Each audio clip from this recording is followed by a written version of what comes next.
Menkominfo Budi Ari mengemukakan pentingnya pengawasan media sosial untuk mengatasi konten-konten meresahkan. Budi Ari pun menyebut perlu ada tim pengawasan media sosial.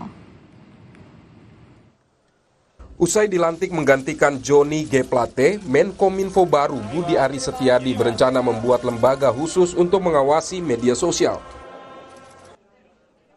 Menurut Menkominfo, selama ini belum ada tim mengawasi pergerakan konten di media sosial agar bebas dari konten yang meresahkan masyarakat. KPI ini, Komisi Penyiaran kan tadi datang. Saya tanya, Komisi Penyiaran itu kan masih mengawasi soal penyiaran, TV, radio, cuman yang ngawasin sosmed ini belum. Gitu loh, termasuk TikTok. Kan sekarang konten-konten yang meresahkan itu kan bentuknya banyak. Karena teknologi itu kan berkembang, begitu loh. Ya mungkin pada waktunya kita akan perlu pengawas sosmed, gitu loh, cyber untuk mengawasi konten-konten sosmed.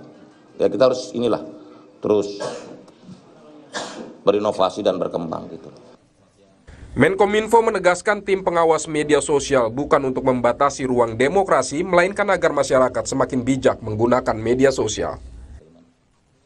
Gini, pertanyaan yang pertama, yang soal pengawasan sosial media ini kan itu tadi wacana dari Pak Menko Polhukam. Kita ini ingin menjaga ruang demokrasi. Caranya ya nanti kan kita masih wacanakan bagaimana kita masukkan dari teman-teman. Tapi prinsipnya kan kita mau menjaga demokrasi kita, tapi kita juga menghimbau masyarakat untuk lebih bijak dalam menggunakan sosial media. Nanti bentuknya belum, Mbak.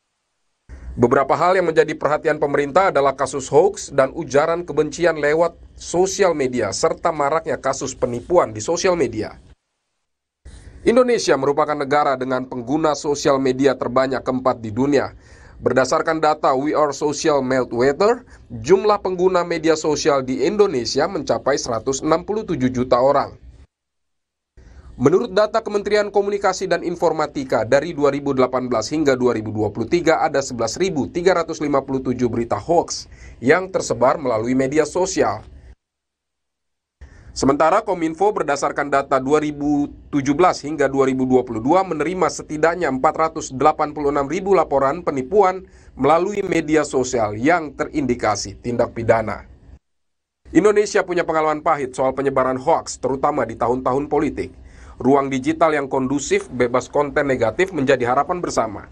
Namun kehadiran tim pengawas media sosial jangan sampai membatasi hak berekspresi selama publik mengisi dunia maya dengan konten positif.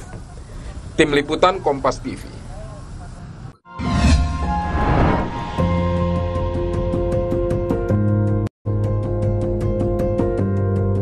Kompas TV, Rumah Pemilu.